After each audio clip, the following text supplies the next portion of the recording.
क्या हम हमारे पिना को इस तरीके से कान मरोड़ सकते हैं आसानी से? बचपन में बहुत पनिशमेंट दी, ठीक है, तुमको पता नहीं कैसे कैसे पनिशमेंट मिले, हमको तो वैसा बहुत पनिशमेंट मिली, ठीक है, हमको तो ऐसा पनिशमेंट भी मिला हुआ है। मिला है क्या कभी तुमको? और चिकोटी तो ऐसी ऐसी जगह पे काटी हुई मैं तुमको बता भी नहीं सकता। तुम्हारे कहाँ चिकोटी काट ली होगी, इधर इधर इधर इधर, हमारे इसके नीचे तक भी गए हुए, ठीक है, तो बहुत दिक्कत होता था।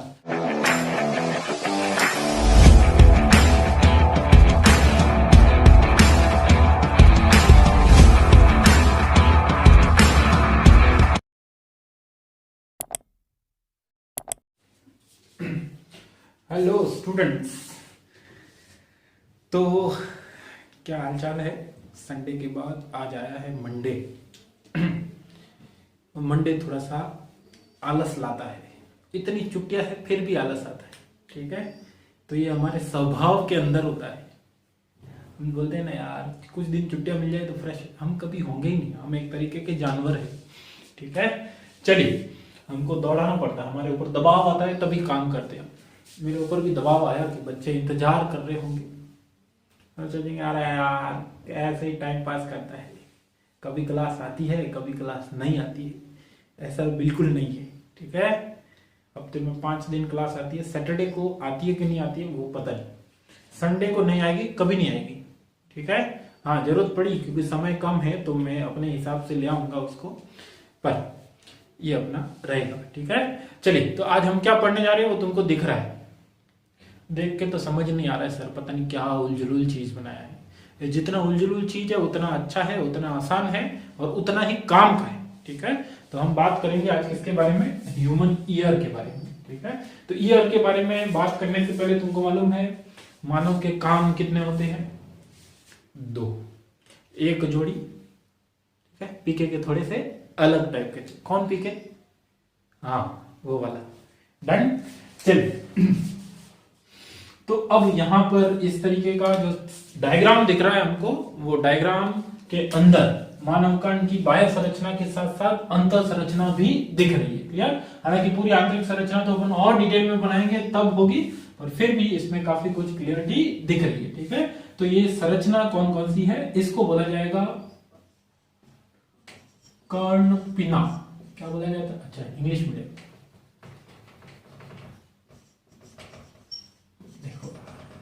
इतना भूल जाता हूं। इसको क्या बोला जाता है? ईयर पिना, ठीक है।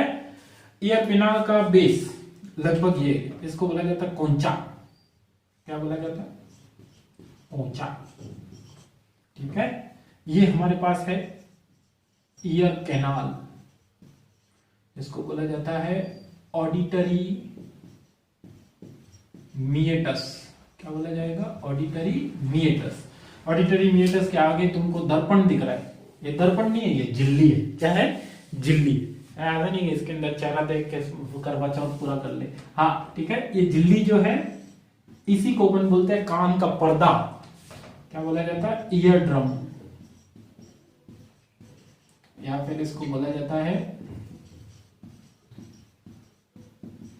टिम्पेनिक कैविटी, ठीक है भाई साहब। ये टिम्पेनिक कैविटी के अंदर आगे स्टार्ट हो जाता है मिडल ईयर। क्या स्टार्ट हो जाता है? Middle ear. तो यहाँ पे 3 बोन्स हैं जिनको नाम दिया जाता है मेलियस, इंकस और स्टेपिस। क्या बोला जाता है? मेलियस, इंकस और स्टेपिस। मिस हो गया ये, ठीक है। चलिए, क्या होता है क्या नहीं इनको अपन बाद में बात करेंगे, अभी के लिए इनको बहुत ब्रीफली अपन लिखे, तो इनको तीनों को मिला के बोला जाता है ईयर ऑसिकल्स, ठीक है। आगे अपन इसके बारे में डिटेल में बात करेंगे। ये जो स्ट्रक्चर है इसको बोल दिया गया यूस्टेकियन ट्यूब।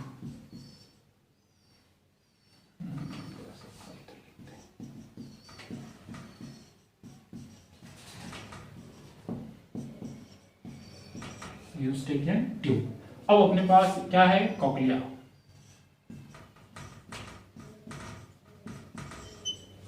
ठीक।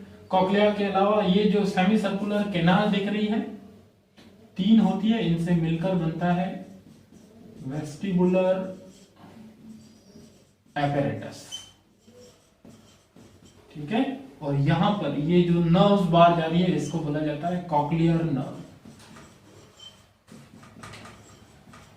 डन। ये ऑडिटरी नर्व, जो कान की नर्व होनी चाहिए, उसकी जो ब्रांच है, उस कॉक्लिया वाली ब्रांच को कॉक्लियर नर्व, वेस्टिबुलर एपरेटस वाली ब्रांच को बोला जाएगा वेस्टिबुलर नर्व। ठीक है, तो ये हमारे पास, हाँ, ये कौन सी बोन है? ये हमारे स्कल की टेम्पोरल बोन का एक हिस्सा है, इसको बोला जाता है टिम्पेनिक बुल्ला। क्या बोला जाएगा? टिम्पेनिक बुल्ला। ठीक है, तो इतनी सारी चीजें हैं। अब कौन किसके अंदर आता है?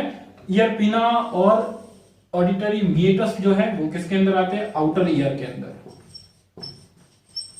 ईयर ड्रम से लेकर यूस्टेकियन ट्यूब वाला पार्ट, ये दोनों किसके अंदर आते हैं? मिडल ईयर के अंदर। और कॉक्लिया और वेस्टिबुलर एपेरेटस किसके अंदर आएगा? इनर ईयर के अंदर। तो एनाटॉमिकली हम हमारे ईयर को 3 पार्ट में डिवाइड करते हैं, आउटर ईयर, मिडल ईयर और इनर ईयर। तुमने कभी सोचा था कि कान में इतना कुछ झोल होगा? इतना कुछ झोल है, उसके बावजूद भी लोग गलत सुन लेते हैं, उसके बावजूद भी लोग मिसअंडरस्टैंडिंग के शिकार हो जाते हैं। ठीक है, क्योंकि आवाज इधर से घूमती हुई पहुंचती है। ठीक है, और जब कोई बात घूमती हुई जाती है तो अल्टीमेटली जहां जानी चाहिए वहां पर बिल्कुल ही घूम ही जाती है। फिर बीच के 10 लोग गायब हो जाते हैं, ये दोनों लड़ाई करने लग जाते हैं। तुमने मेरे बारे में ऐसा बोला क्यों? मेरे बोलने का मतलब ये नहीं था, नहीं, तुम्हारे बोलने का मतलब यही था। ठीक है, ये दोनों लड़ रहे होते हैं, तीसरा आदमी पहले सिर्फ देखता था, आजकल वीडियो भी बनाता है। ठीक है, हाँ, और फिर उसको शेयर भी करता है। तो इस बावड़े को ये भी नहीं मालूम कि ये शेयर करने जैसा है कि नहीं। ठीक है, तो ध्यान से, आजकल दुनिया एकदम बारूद के ढेर पे बैठी हुई है, कब ब्लास्ट हो जाता है, ब्रूम से हो जाता है, बाबा का ढाबा की मदद करने के चक्कर में गड़बड़ हो जाती है। ठीक है, चलिए इसको नोट करो, जल्दी से इसको नोट करो, फिर अपन आगे की बात करेंगे। ठीक है, चलिए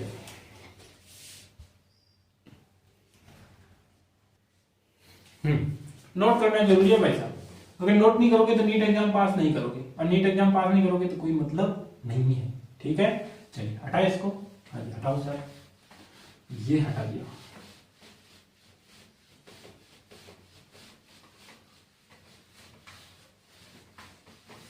अब अपन इन सब के बारे में एक एक करके बात करेंगे। तो सोचो, इतने सारे पार्ट है, और फिर अपने को हियरिंग मैकेनिज्म और एक दूसरा काम और पढ़ना है। ठीक है, चलिए, तो ह्यूमन ईयर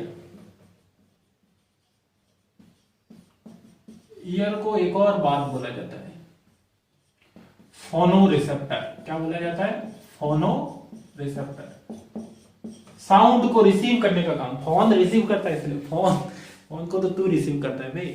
हाँ, ठीक है, तो फोन को रिसीव करने का मतलब साउंड को रिसीव करने का काम करता है, इसलिए क्या बोला जाता है? फोनो रिसेप्टर। दूसरी बात, इसको एक और वर्ड यूज बोला जाता है, स्टेटो एक्यूस्टिक ऑर्गन। ठीक है, ये भी आवाज से सुनने से संबंधित काम, तुमने देखा होगा गानों के वर्जन आते हैं, एक्यूस्टिक वर्जन आता है, वो उससे रिलेटेड कोई टर्म। ह्यूमन ईयर, फोनो रिसेप्टर या स्टेटो एक्यूस्टिक ऑर्गन। कान का काम क्या है? सर क्या इतना सिंपल, आपको ये भी नहीं आता है? तो कान का काम होता है बॉडी बैलेंस। इसलिए पूछा था मैं। ठीक है, मेरे को आता है भाई, सुनना तो काम, कान का काम है, पूरी दुनिया को मालूम है। ठीक है, मेरे बच्चे को भी मालूम है, मैं बोलता हूँ कान बंद करो तो वो कान बंद करता है। ठीक है, चलिए, वो यहाँ पे हाथ नहीं लगाता। हाँ, बॉडी बैलेंस का काम है, इक्विलिब्रियम मेंटेन करता है, बॉडी बैलेंस एंड इक्विलिब्रियम। तुम डांडिया करते करते नहीं गिरते हैं, उसका रीजन यही है। ठीक है, तो ये कान का प्राइमरी फंक्शन है, मेन फंक्शन है भाई साहब। और थोड़ा बहुत कान सोचता है कि चलो अब सुनने का काम कर ही लेते हैं, जबकि बाहर की तरफ अपने शटर खुले हुए हैं तो सुन लेते हैं। ठीक है, हियरिंग मैकेनिज्म, हियरिंग सिंपल। ठीक है, receives sound wave.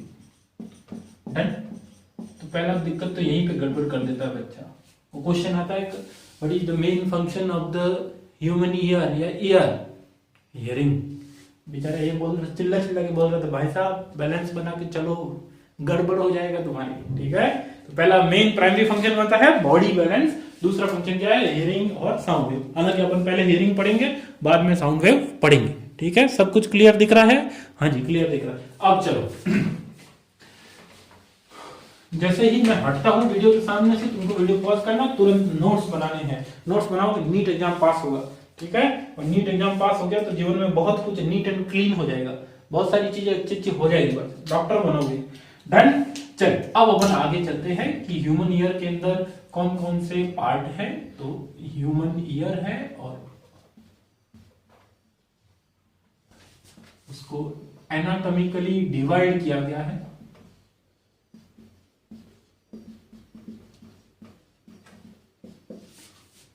Three parts, जो कि डायग्राम में भी दिख रहे थे तुमको।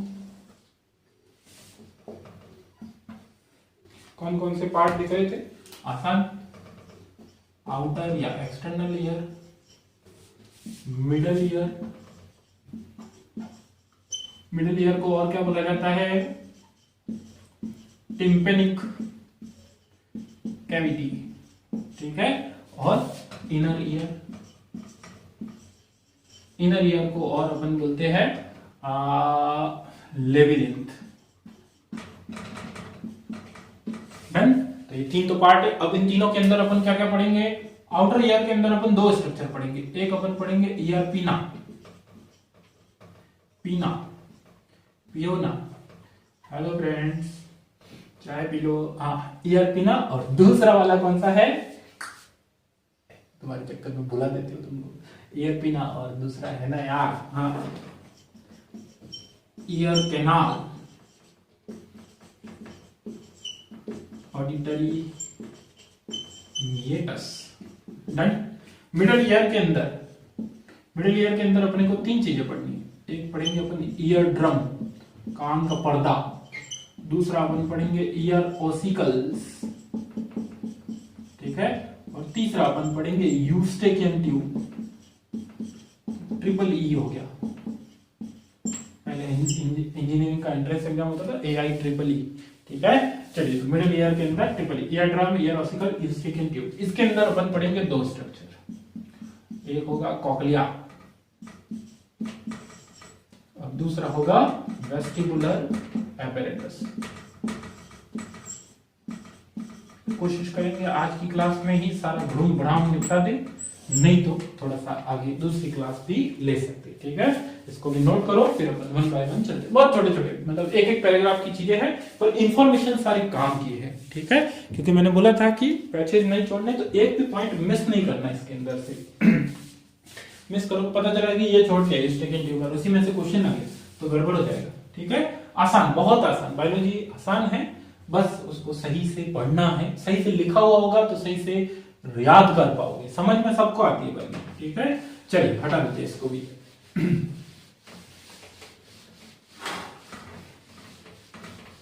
अब आगे बढ़ते हैं, एक एक पॉइंट, एक एक स्ट्रक्चर के बारे में जो जो पॉइंट है वो मैं तुमको सब बताता जाऊं।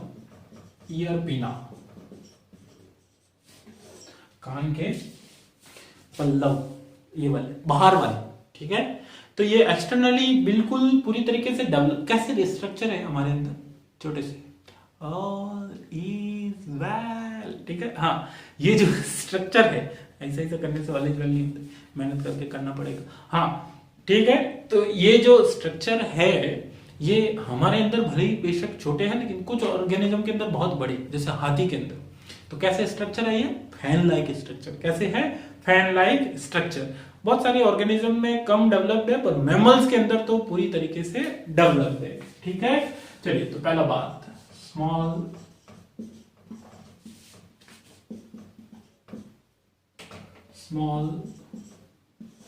Fan like structure, small fan like structure, well developed in mammal. Major characteristics भी बोल सकते हो। तुम सांप के कान नहीं देखोगे, तुम कबूतर के कान नहीं देखोगे, तुम मेंढक के कान नहीं देखोगे, तुम मछली के कान नहीं देखोगे, ठीक है। उनके स्थान पर कुछ और टिम्पेनिक स्पॉट प्रेजेंट होता है, पर मैमल्स के अंदर वेल डेवलप्ड है, तो अपन इसको क्या बोल सकते हैं? मेन कैरेक्टरिस्टिक्स भी बोल सकते हैं। डिवीजन के अंदर यस, क्लासिफिकेशन के अंदर भी इसको एज अ कैरेक्टर यूज किया जाएगा, मेन कैरेक्टर। लेकिन कुछ मैमल्स ऐसे हैं जिनके अंदर ये एब्सेंट है, एक्सेप्शन है वो। Whale, seal and ऑर्निथोरिकस।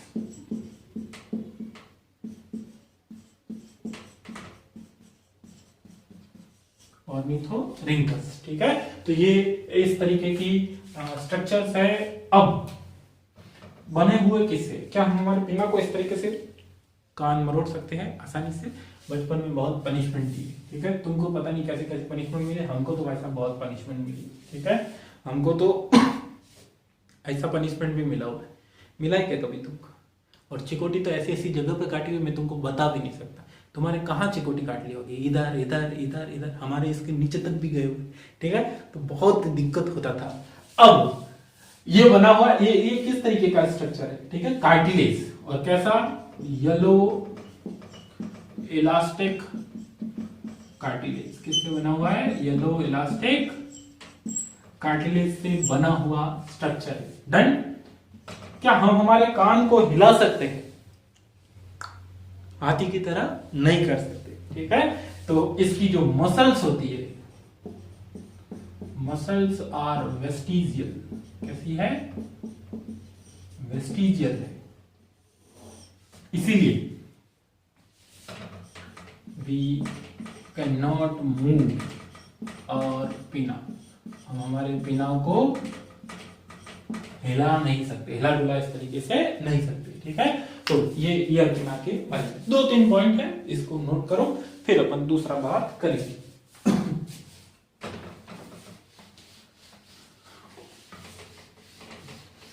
इस तरीके से चीजों को चलने देना है। दूसरा पार्ट,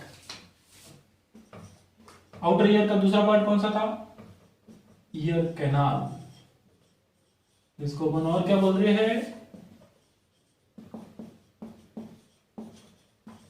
ऑडिटरी मिएटस। क्या बोलते हैं? Auditory meatus. और ऑडिटरी मिएटस के अंदर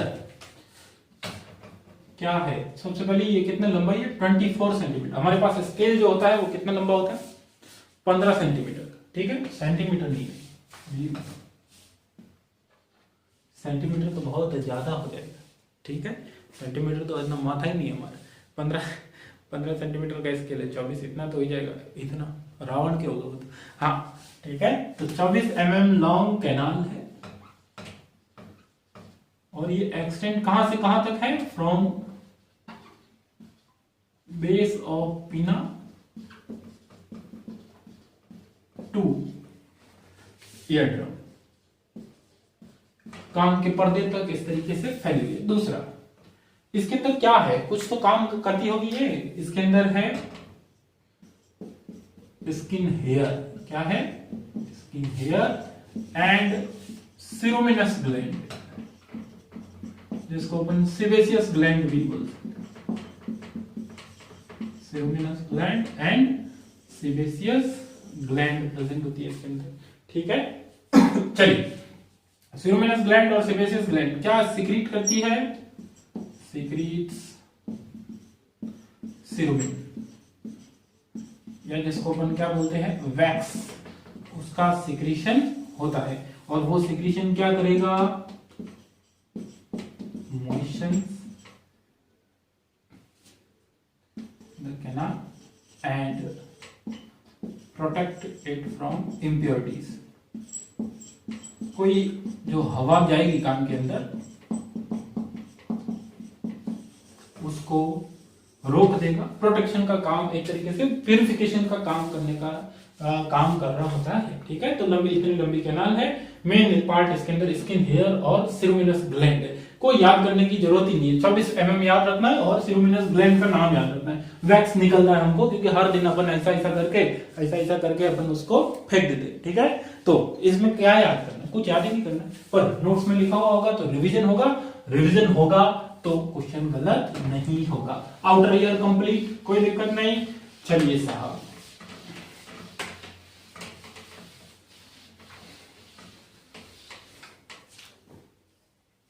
दूसरा, second part, that is middle ear, और मिडल ईयर थोड़ा सा ज्यादा है।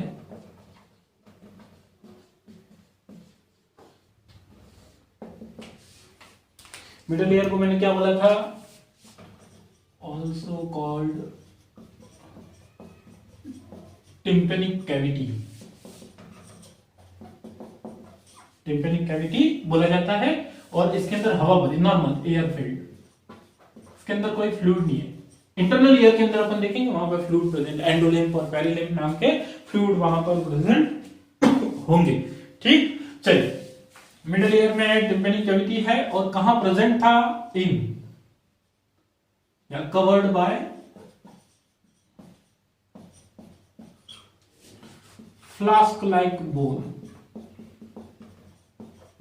ये सब डायग्राम के अंदर नोटिस करना चाहिए तुमको, ठीक है। फ्लास्क लाइक बोन जिसको बोला जाता है टिम्पेनिक बुल्ला, बुल्ला की जाना, टिम्पेनिक बुल्ला।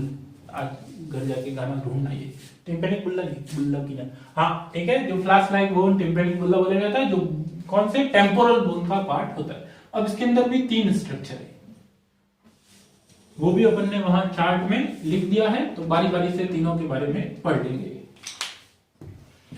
3 स्ट्रक्चर कौन कौन से बोले मैंने, पहला एक का नाम है, अपने बोला, क्या बोला था, ईयर ड्रम, वेरी गुड, जिसको अपन और क्या बोलते हैं, कान का पर्दा या टिम्पेनिक मेम्ब्रेन। याद रखना, इंटरनल ईयर के अंदर एक आएगी टेक्टोरल मेम्ब्रेन, वो अलग चीज, ठीक है। ये क्या है, टिम्पेनिक मेम्ब्रेन है, ठीक है। तो ईयर ड्रम, टिम्पेनिक मेम्ब्रेन। दूसरा ईयर ड्रम के बाद में अपन ने बात कर लिया था ईयर ओसिकल्स, और ये सबसे इंपॉर्टेंट पार्ट, अगर तुम बोर्ड परीक्षा की तैयारी कर रहे हो तो बहुत इंपॉर्टेंट, अगर कंपटीशन की तैयारी कर रहे हो तो भी काफी इंपॉर्टेंट, ठीक है, ईयर ओसिकल। और तीसरा अपन ने क्या बोला था, यूस्टेकियन ट्यूब। तो 3 स्ट्रक्चर है। हाँ, पूरी फिजियोलॉजी के अंदर तुमको बहुत सारी चीजें एकदम टिप पे याद होनी पड़ेगी। उन्हीं में से ये कुछ चीजें हैं, मतलब हर स्ट्रक्चर, हर ऑर्गन का, हर पार्ट का, हर सिस्टम का स्ट्रक्चर तो एकदम टिप पे याद, और फंक्शन उनके बहुत आसान है, तो वो भी आसानी से याद होंगे, पर स्ट्रक्चर याद रखना जरूरी है, ठीक है, क्योंकि छोटी छोटी पॉइंट है, और वो बार बार रिवीजन से सोते उठते चलते टाइम बोलते रहो करो। जैसे आज ईयर पढ़ा, पढ़ लो उसको, काम हो जाएगा, ठीक है।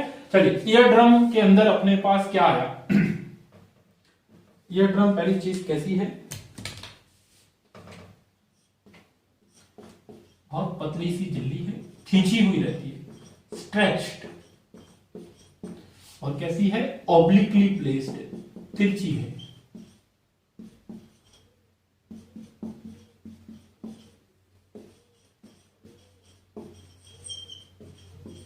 किससे बनी हुई है, made up of connective tissue, ठीक है, कनेक्टिव टिश्यू से बनी हुई है। कवरिंग किससे बनी हुई है, आउटर स्किन कवरिंग, बाहर की तरफ तो इसके ऊपर लगी हुई है स्किन की covering, and inner side by mucus, अंदर की तरफ म्यूकस से ढकी हुई है, ठीक है। अब इंपॉर्टेंट बात, जो कि कंपटीशन के काम की चीज, कि ये हमेशा ऐसे खींची हुई रहती है, तो आखिर कुछ वजह होगी। लाइट चली गई, हाँ रुक जाओ थोड़ी देर के लिए, हाँ लाइट आ चुकी है, इसी बीच मैंने चाय पी के आ गया हूं, ठीक है। तो चाय का जूस, हाँ अपन बात कर रहे थे कि ये जो मेम्ब्रेन है, ये हमेशा कैसी रहती है, स्ट्रेच्ड कंडीशन में रहती है, ठीक है। तो स्ट्रेच कंडीशन में किसकी वजह से रहती है, stretched by tympanic tensor muscle, एक मसल का नाम है टेंसर मसल। बताओ, इतना आसान, जो एक तरफ तो इसके साथ जुड़ी हुई है और दूसरी तरफ अगली बोन के साथ attached to malleus bone. Ear drum के बारे में इतना ही, ठीक है। तो इसकी ये साउंड जो वेव्स होती है उनसे टकरा कर, या साउंड वेव इससे टकरा कर वाइब्रेशंस में बदल जाती है और आगे जो भी साउंड को लेकर जाना है वो वाइब्रेशन के फॉर्म में ही लेकर जाए। ईयर ऑसिकल्स के बारे में कंटेंट थोड़ा ज्यादा है, अभी अपन बात करेंगे। उससे पहले अपन eustachian tube. Eustachian tube simple, it is a tube that connects middle ear with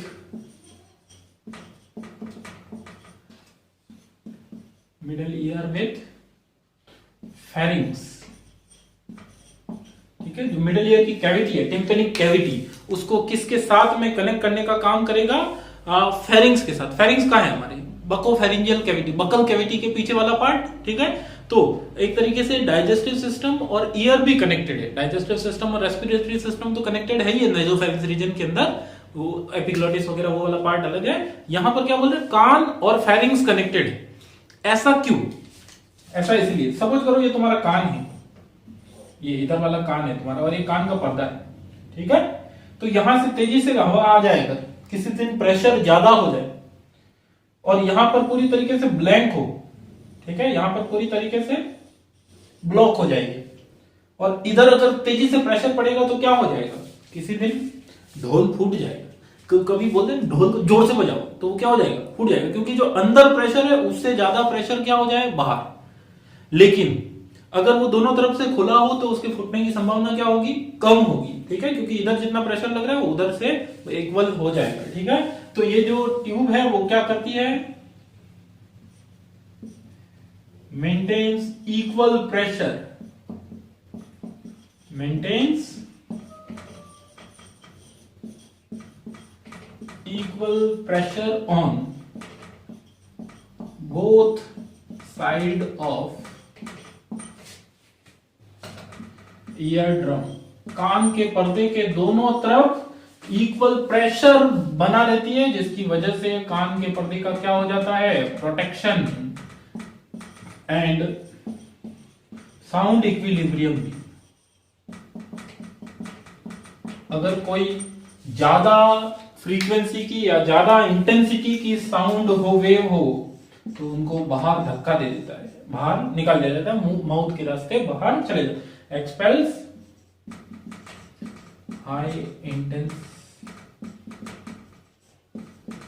sound wave from mouth, ताकि इंटरनल ईयर को किसी तरीके का डैमेज नहीं हो। समझ में आया? तो मुंह से भी आवाज निकलती है, मुंह से ही निकलती है। और कहां से निकलती है? ऐसे क्लासों में कभी एकदम सीरियस डिस्कशन चल रहा होता है ना कि यूस्टेकियन ट्यूब है, वो आवाज को मुंह के रास्ते से साउंड वेव को निकाल देती है। अच्छा, मुंह से भी आवाज? अरे मुंह से ही आवाज निकलती है सभी तरीके की, बाकी की आवाजें कहां से? वो तुम्हारी मर्जी, जहां से निकालनी उधर से निकाल। हाँ ठीक है, यूएड्रम, ईयर ऑसिकल और यूस्टेकियन ट्यूब, तीनों के बारे में, दो के बारे में पढ़ लिया, तीसरे के बारे में अपन पढ़ रहे हैं। मैं हट रहा हूं, जल्दी से वीडियो को रोक के नोट करना है। ठीक है, चलिए अब अपन तीसरे कंपोनेंट के बारे में बात कर रहे हैं, दैट इज ईयर ऑसिकल। तुम्हारी बुक के अंदर या तुम्हारी नोटबुक के अंदर जो स्पेस हो वहां पे तुम इसको नोट कर लीजिएगा। ईयर ऑसिकल आर कंबाइंडली किसको बोल रहे हैं? 3 स्मॉल बोन्स।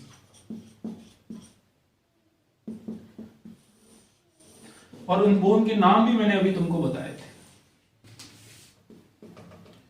मैलियस या मेलियस, मेलियस नहीं sir, Méliès,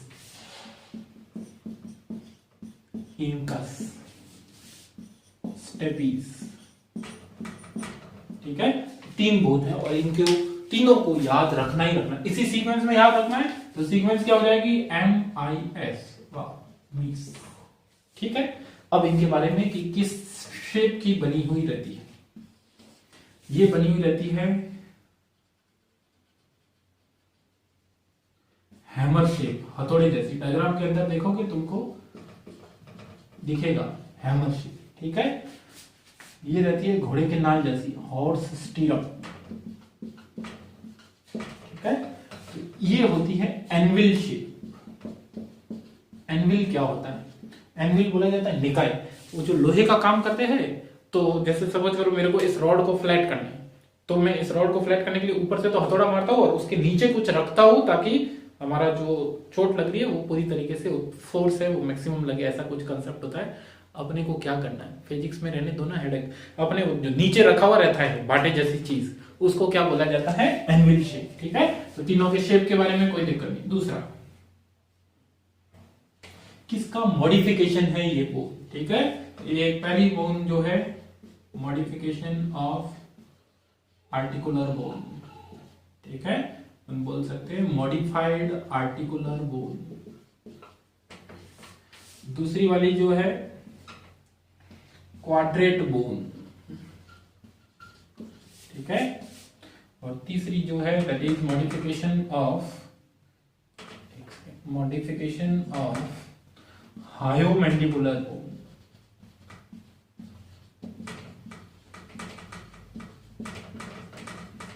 modification of hyomandibular bone. बताओ क्लियर है? यस, सब क्लियर है। Next, modified articular bone, quadrate bone, hyomandibular. तीसरा चीज,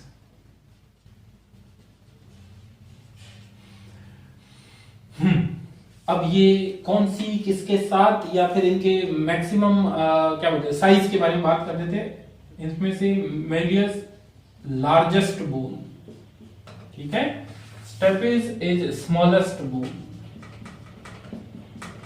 in fact smallest bone of body, हमारी बॉडी में सबसे छोटी बोन कौन सी है, स्मॉलेस्ट। सबसे लंबी बोले तो सबसे बड़ी फीमर, जो हमारे थाई के अंदर प्रेजेंट होती है, दैट इज फीमर बोन। ठीक है, तो लार्जेस्ट और स्मॉलेस्ट बोन यहां पर प्रेजेंट है। ठीक है, चलिए इसको याद रखना, मेलियस महान है। क्या हो जाएगा, मेलियस महान है, स्टेपिज स्मॉल है, आसान। ठीक है, मेलियस महान mm, stapes small SS। Done. चलिए आगे चलते। ये जो इंकस है वो कनेक्टेड रहती है by ball and socket joint, मतलब मूवेबल जॉइंट है। कैसा है, मूवेबल जॉइंट है, बॉल एंड सॉकेट जॉइंट। किसके साथ में, एक तरफ मेलियस से जुड़ी हुई होगी, एक तरफ स्टेपिस से। मेलियस जो है वो किसके साथ में जुड़ी होगी, बाय हिंज जॉइंट। इसको और क्या बोला जाता है, सिनोवियल जॉइंट। सॉरी, थोड़ा सा मैंने गलत बता दिया। ठीक है, मेलियस और इंकस के बीच में कौन सा जॉइंट है, हिंज जॉइंट। और इंकस और स्टेपिस के बीच में कौन सा, बॉल एंड सॉकेट जॉइंट। दूसरी तरफ ये किसके साथ में जुड़ी हुई है, हमको मालूम है किसके साथ में, ईयर ड्रम के साथ में जुड़ी हुई है। ये किसके साथ में जुड़ी होगी, ये जुड़ी हुई है connected to oval window of cochlea. इसके साथ में जुड़ी हुई है, कॉक्लिया की ओवल विंडो के साथ में ये जुड़ी हुई रहे। ठीक है, तो मेलियस, इंकस, स्टेपिस के बारे में इतनी बातें ध्यान रखना है। मोस्ट इंपोर्टेंट तुमको जो ध्यान रखना है, क्योंकि बोर्ड में सीधा सीधा क्वेश्चन आएगा, व्हाट इज ईयर ओसिकल, या ईयर ओसिकल कौन सी है, सबसे बड़ी ईयर ओसिकल कौन सी है, सबसे छोटी ईयर ओसिकल कौन है, ये किसके मॉडिफिकेशन है, ये सब कंपटीशन के क्वेश्चन। ठीक है, कौन से तरीके से कनेक्टेड है, ये सब कंपटीशन के क्वेश्चन रहेंगे। डन। ये इस तरीके से जुड़ी हुई है कि जो साउंड वेव आएगी वो वाइब्रेशन में कन्वर्ट हो जाएगी ईयर ड्रम में, और ईयर ड्रम के वाइब्रेशन है वो इन तीनों से होते हुए कहां जाएंगे, इंटरनल ईयर में। ये जुड़ी हुई रहती है, लीवर सिस्टम का फॉर्मेशन करती है, जिसमें जैसे तुमने कई बार वो मशीनें नहीं देखी है कि एक चक्का घुमाओगे तो उसके साथ साथ 4 चक्के अपने आप घूमने लग रहे हैं। ठीक है, तो इसके अंदर वाइब्रेशन होते हैं, वो आगे वाइब्रेशन दूसरी बोन में, दूसरी बोन से तीसरी बोन में जाते हैं। तो इस वाइब्रेशन इस तरीके से जाते हैं कि जो साउंड वेव है वो स्ट्रांग होती जाती है, सिग्नल कैसा हो जाता है, स्ट्रांग हो जाता है। क्लियर। तो ये तीनों के तीनों चेन लाइक फैशन में एक दूसरे के पास में, एक यहां पे जुड़ी हुई, दूसरी यहां पे जुड़ी हुई, तीसरी यहां पर जुड़ी हुई है। ठीक है, देखो attached in chain like fashion. Question आए तो गलती मत करना। ठीक है,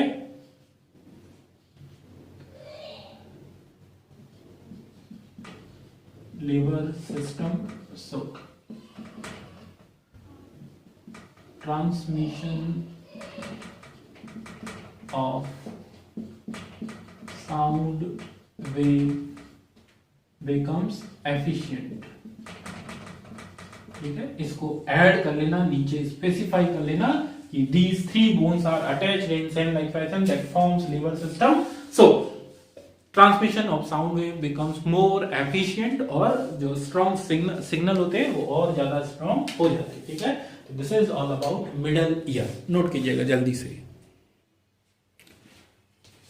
ठीक है, तो मिडल ईयर भी हमने आसानी से पढ़ लिया। अब बारी आती है इंटरनल ईयर की, जो कि मोस्ट इंपॉर्टेंट पार्ट होगा, क्योंकि उसके अंदर दो इंपॉर्टेंट स्ट्रक्चर है, एक जो है सुनने से रिलेटेड, दूसरा जो होगा वो किससे रिलेटेड होगा भाई साहब, किससे रिलेटेड, वो होगा रिलेटेड टू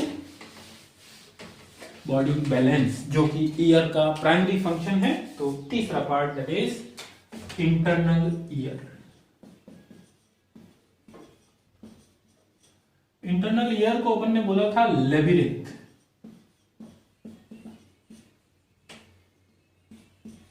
और ये कैसा होता है, फ्लूइड फील्ड। अभी अपन ने बात किया कि मिडल ईयर जो होता है वो कैसा था, एयर फील्ड कैविटी थी, उसमें एयर ही है। यहां पर लिक्विड है, और लिक्विड को अपन बोलते हैं लिम्फ, और दो टाइप का, एंडोलिम्फ और पेरिलिम्फ। इनफैक्ट लेबिरिंथ है वो भी दो टाइप का है।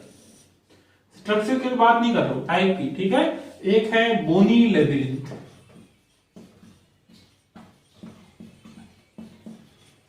दूसरा है मेम्ब्रेनस लेबिरिंथ।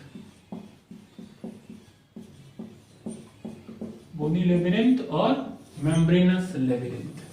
ठीक है, चलिए अब आगे बढ़ते हैं। बोनी लेबिरिंथ क्या है, सिंपली एक बोन से बना हुआ कैप्सूल टाइप का स्ट्रक्चर है, जो बोन्स ऑफ सॉरी क्या बोलते हैं, कैप्सूल ऑफ इंटरनल ईयर भी बोल सकते हैं, और उसके अंदर कुछ चैनल बने हुए हैं। ठीक है, चलिए, तो चैनल बने हुए मतलब समझ करो ये इंटरनल ईयर है, तो इसके अंदर कुछ इस तरीके के चैनल बने हुए हैं कि यहाँ पर कुछ और है, यहाँ पर कुछ और है, और इनके अंदर मेम्ब्रेन्स है वो अरेंज हो रखी है, उनको क्या बोला जाएगा, मेम्ब्रेनस लेबिरिंथ। हमको बहुत सिंपल सा एक एक वर्ड दोनों के बारे में याद रखना, it is series of channel.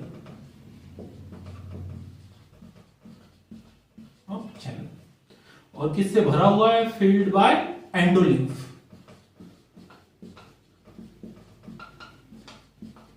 ठीक है, membranous labyrinth is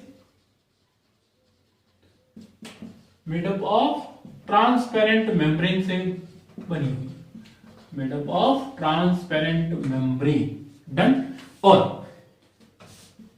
it is empty inside. अंदर की तरफ इसकी जो कैविटी है वो एम्प्टी है, बट सराउंडेड बाय पेरिलिम्फ। ठीक है, किससे कनेक्टेड, किससे सराउंडेड या किससे घिरा हुआ है, पेरिलिम्फ से घिरा हुआ है। खुद की कैविटी कैसी है, एम्प्टी है। देखो इधर, सपोज करो ये इंटरनल ईयर का मैंने काटा, तो इसके दोनों चारों तरफ तो क्या है, बोनी लेबिरिंथ। ये क्या हो गया, बोनी लेबिरिंथ। ठीक है, और इसके अंदर क्या भरा हुआ है, एंडोलिम्फ। क्या भरा हुआ है, एंडोलिम्फ। कोई दिक्कत नहीं, अपन ने बोला series of channel filled by endolymph. Done. अब इसके अंदर की तरफ क्या है, मेम्ब्रेनस लेबिरिंथ। तो मेम्ब्रेनस लेबिरिंथ के अंदर ये पूरा क्या है, एम्प्टी। मेम्ब्रेनस लेबिरिंथ बहुत आसान है, कोई मुश्किल समझने के लिए, बाकी अपना काम तो वहां पे हो गया। Membranes labyrinth empty inside, but फिर मैं बोल रहा हूं कि सराउंडेड बाय, तो यहां पर क्या प्रेजेंट होता है, पेरिलिम्फ, और उसको अपन बोल सकते हैं पेरिलिम्फ कैविटी, जिसके अंदर क्या भरा हुआ है, पेरिलिम्फ। तो एक तरीके से ऐसा नहीं है कि पेरिलिम्फ कैविटी जो है वो बोनी लेबिरिंथ और मेम्ब्रेनस लेबिरिंथ को कनेक्ट करने का काम कर रही है। ठीक है, तो पेरिलिम्फ कैविटी जो है that connects both bony labyrinth और मेम्ब्रेनस लेबिरिंथ, पर इतना डेप्थ में हमको नहीं जाना। इनफैक्ट एनसीईआरटी में इनके बारे में भी कोई ज्यादा जिक्र नहीं है, एक एक लाइन लिखी हुई है और इतना काफी है। ठीक है, चलिए अब हमारे पास आ गया बोनी लेबिरिंथ आ गया और मेम्ब्रेनस लेबिरिंथ आ गया।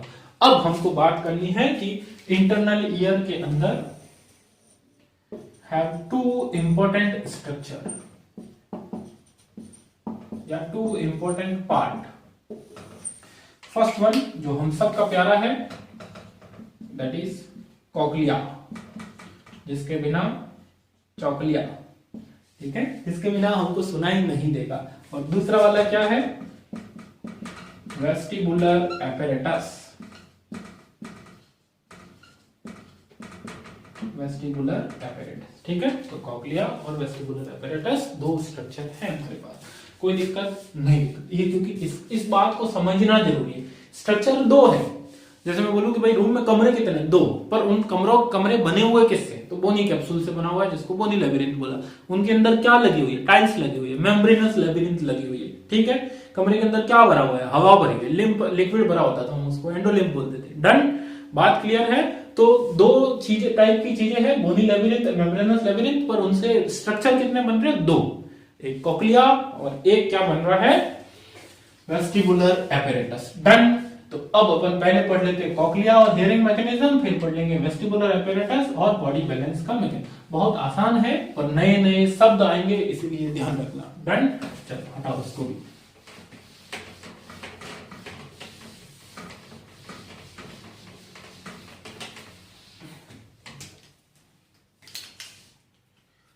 चलो अब देखो, स्टार्ट करते हैं अपन कॉक्लिया से।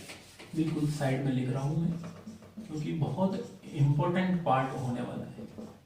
एक सेकंड, थोड़ा मार्कर बदल के आते हैं। चलिए, तो कॉक्लिया का एक लाइन डायग्राम बना रहा हूं, और उस डायग्राम की हेल्प से अपन समझेंगे कि किस तरीके से हियरिंग मैकेनिज्म होता है, ठीक है। तो सपोज करो कॉक्लिया का इस तरीके से अपन एक लाइन डायग्राम बना लेते हैं।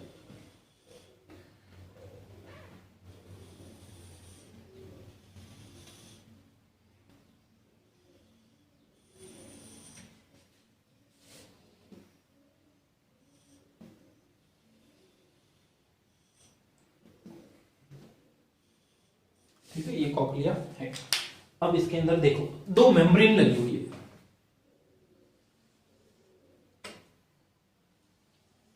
इस तरीके से, ठीक है। तो इन मेम्ब्रेन का नाम क्या है, एक मेम्ब्रेन है रीजनर्स मेम्ब्रेन, क्या नाम है, रीजनर्स मेम्ब्रेन, ठीक है। दूसरी मेम्ब्रेन है दैट इज बेसिलर मेम्ब्रेन।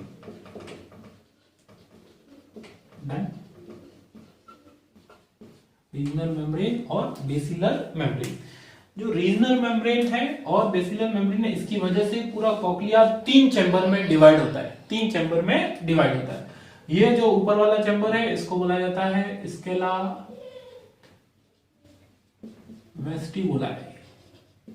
क्या बोला जाता है, स्केला वेस्टिबुलाe, ठीक है। ये जो नीचे वाला चैम्बर है, इसको बोला जाएगा स्केला टिम्पेनी, ठीक है। और बीच में जो बचा, इसको बोला जाता है स्केला मीडिया, ठीक है। तो entire cochlea is divided into three chamber bye it's membrane, regional membrane और बेसिलर मेम्ब्रेन। तुम जब मॉड्यूल पढ़ोगे तो वहां पे एक लाइन दिखेगा कि it is divided into three chamber by cochlear duct, ठीक है। कॉक्लियर डक्ट जो बीच में से जारी होगी, उसकी वजह से ये तीन चैम्बर के अंदर डिवाइड होता है, ठीक है।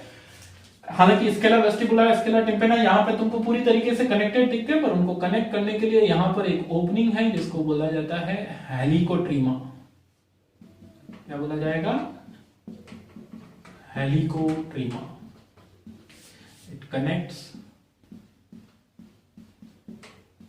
Scala vestibuli and scala टिम्पेनी।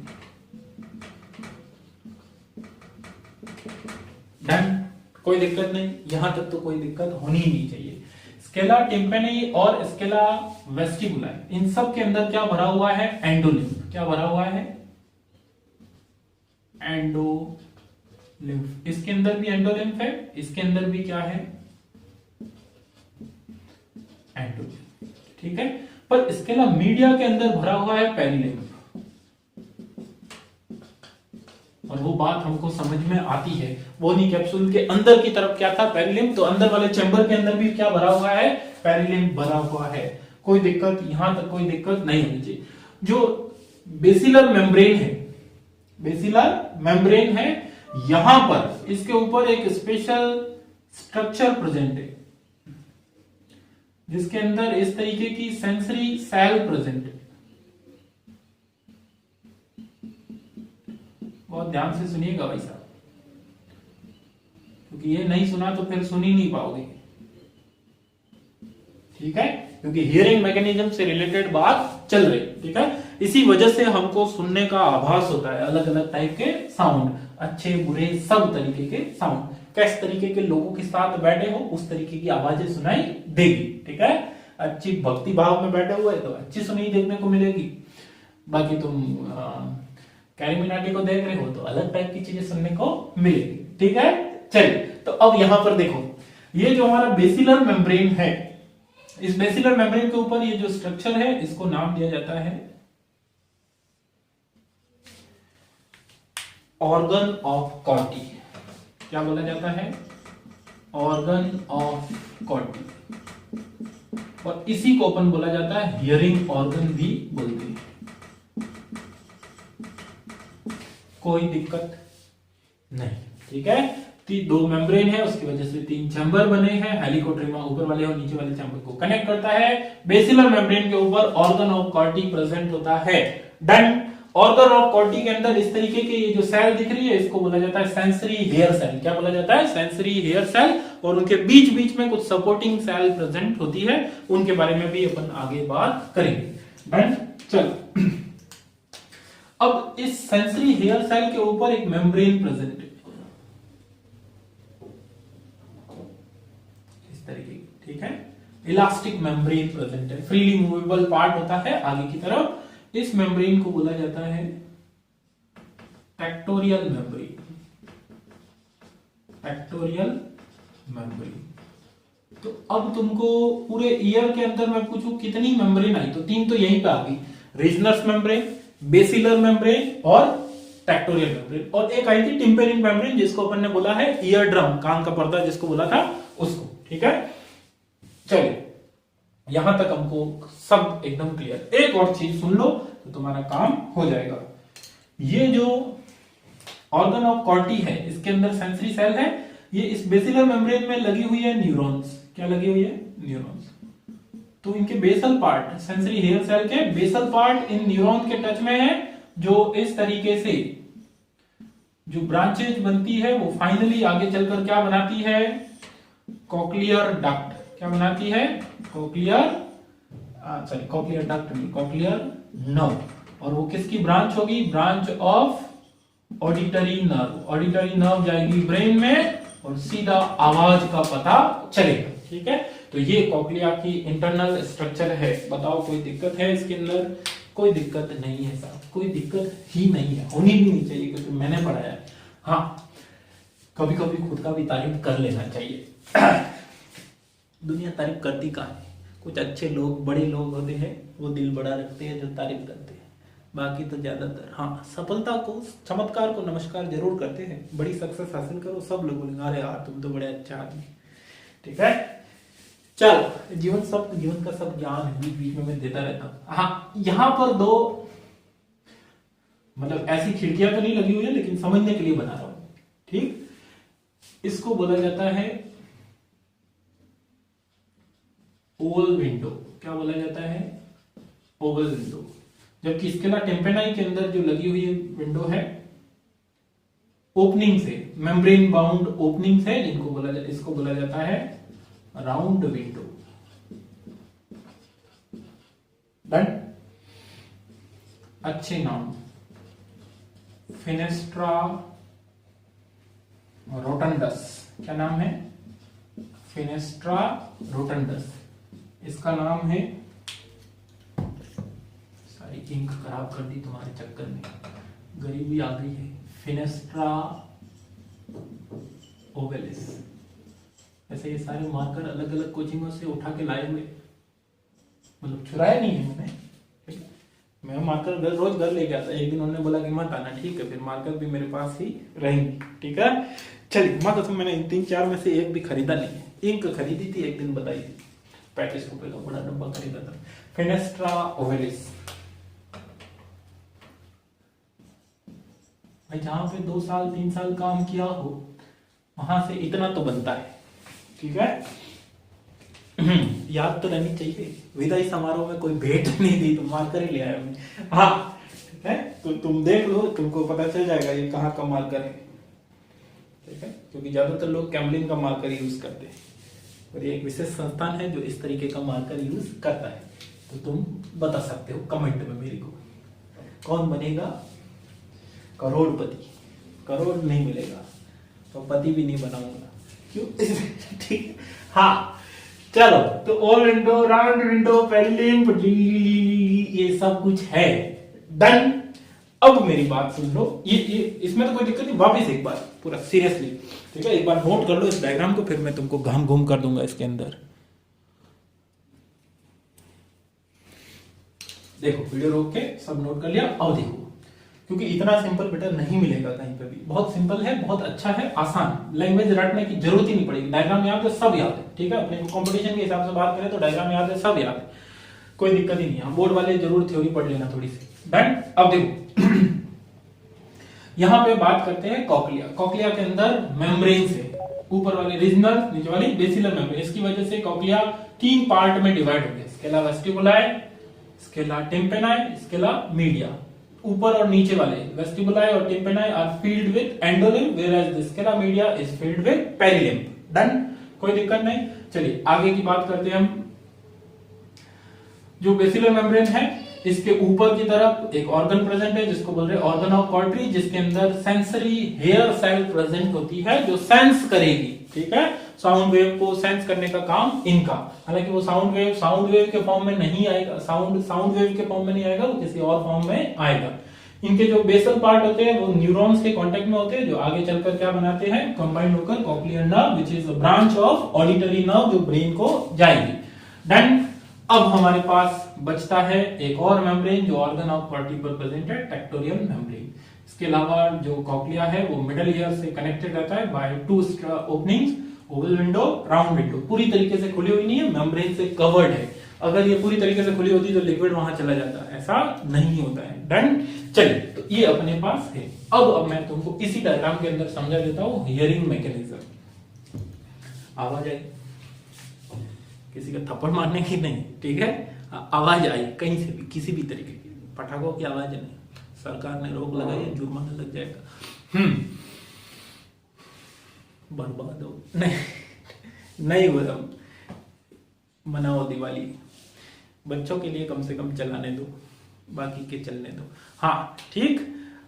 हाँ, तो साउंड, आवाज जो है वो एयर के अंदर प्रेजेंट है, किस फॉर्म में, साउंड वेव के फॉर्म में। ये वेव्स को कलेक्ट करेगा कौन, ईयर पिना, ईयर पिना कलेक्ट करके उसको अंदर की तरफ भेजेगा, और ईयर ड्रम जो था, ईयर कैनाल जो थी, उसको किस तरफ डायरेक्ट करेगी, ईयर ड्रम या कान के पर्दे की तरफ। समझ में आया, इसने कलेक्ट किया, ईयर कैनाल से होती हुई उसको किस तरफ डायरेक्ट कर दिया गया, ईयर ड्रम। ईयर ड्रम से साउंड वेव टकराएगी तो क्या प्रेजेंट होंगे, वाइब्रेशंस होंगे, ठीक है, और वाइब्रेशन अंदर की तरफ आते हैं, किसके थ्रू होते हैं, वो ईयर ऑसिकल्स, मेरियस इंटरस्टेबिस से होते हुए कहां पर आते हैं, ओल विंडो में। मैंने वहां लिखा भी था कि वो कनेक्टेड रहता है, किससे, ओल विंडो से कनेक्टेड रहता है, done.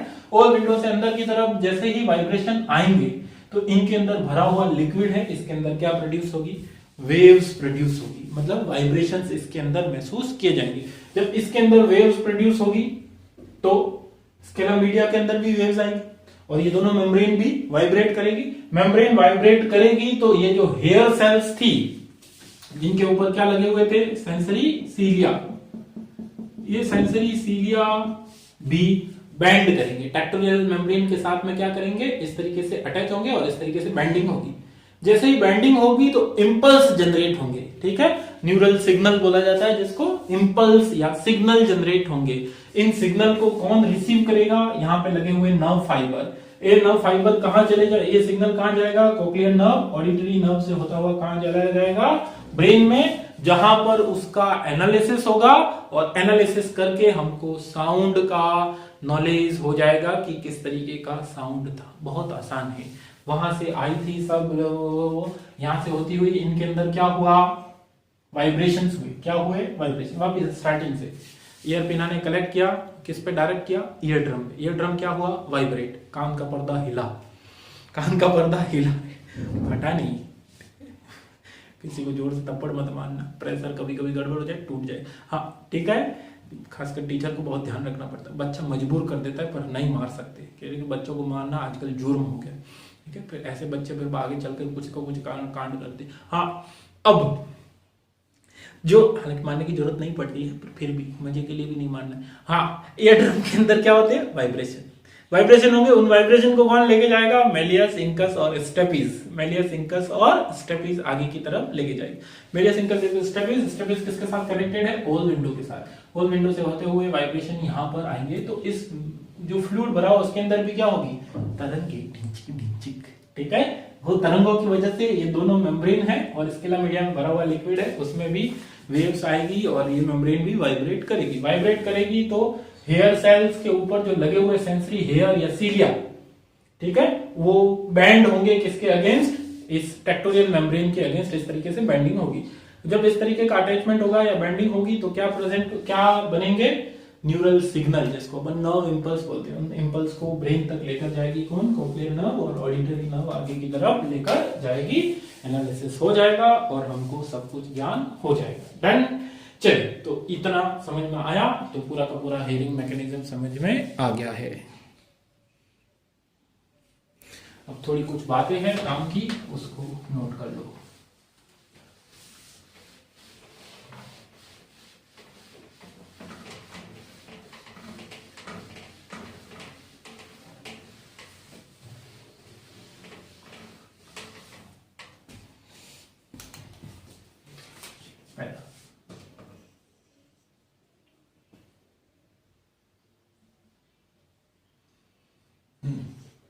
Organ of Corti.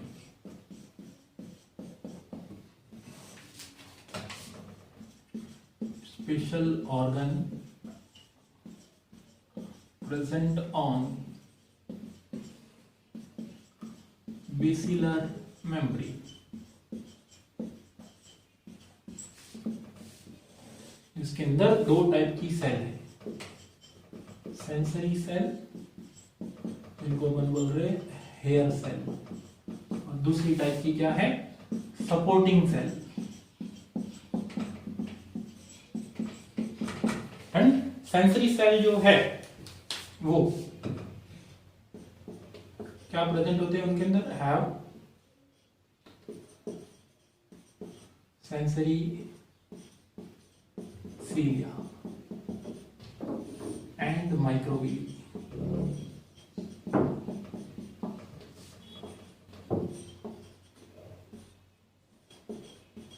Connected to nerve fibers, साथ में कनेक्टेड रहते हैं, जो आगे चलकर क्या बनाएंगे? Forms cochlear nerve. ठीक है, और कॉक्लियर नर्व किसकी ब्रांच है? A branch of auditory nerve. Supporting cell के नाम इंपॉर्टेंट तो नहीं है, पर फिर भी पहली है जो बेसल सेल, दूसरी है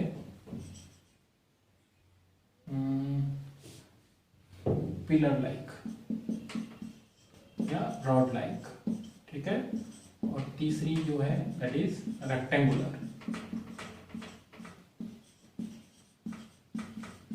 इनका नाम है डाइटर cell.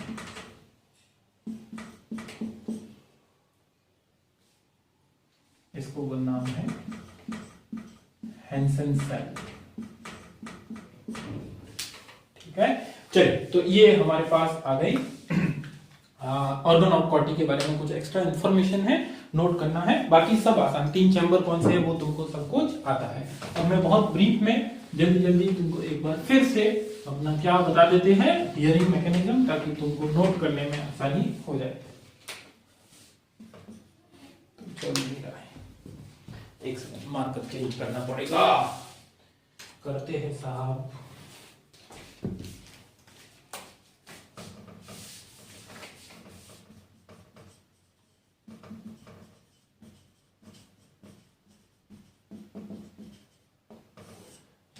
Mechanism. Done.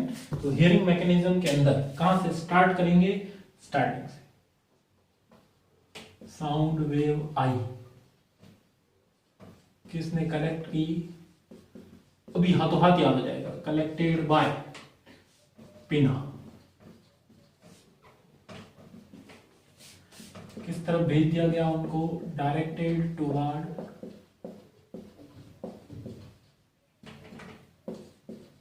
Ear drum. Ear drum से टकराएगी तो क्या प्रोड्यूस होंगे? Vibration upon collision. वाइब्रेशन को कौन ले गया? Carried by ear ossicles. और वाइब्रेशन कहां पहुंच जाएंगे? Reach to inner ear by oval window.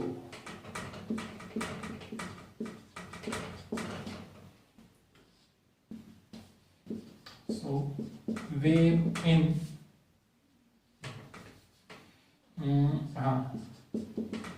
vibration in Regners and basilar membrane, जिसकी वजह से क्या हो जाएगी? waves in endolymph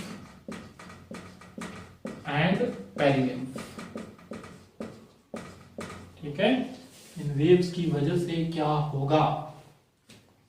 in waves की वजह से बहुत इंपॉर्टेंट काम होगा, that is sensory cilia of hair cells. Hair cell के सेंसरी सीलिया क्या हो जाएंगे? Bends against tectorial membrane. Tectorial membrane के अगेंस्ट क्या हो जाएंगे? बैंड हो जाएंगे। इस तरीके से बैंड होगा तो क्या होगा?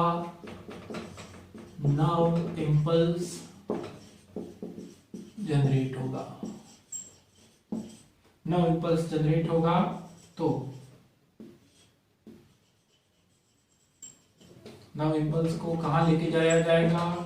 Impulse carried to the brain by auditory nerve।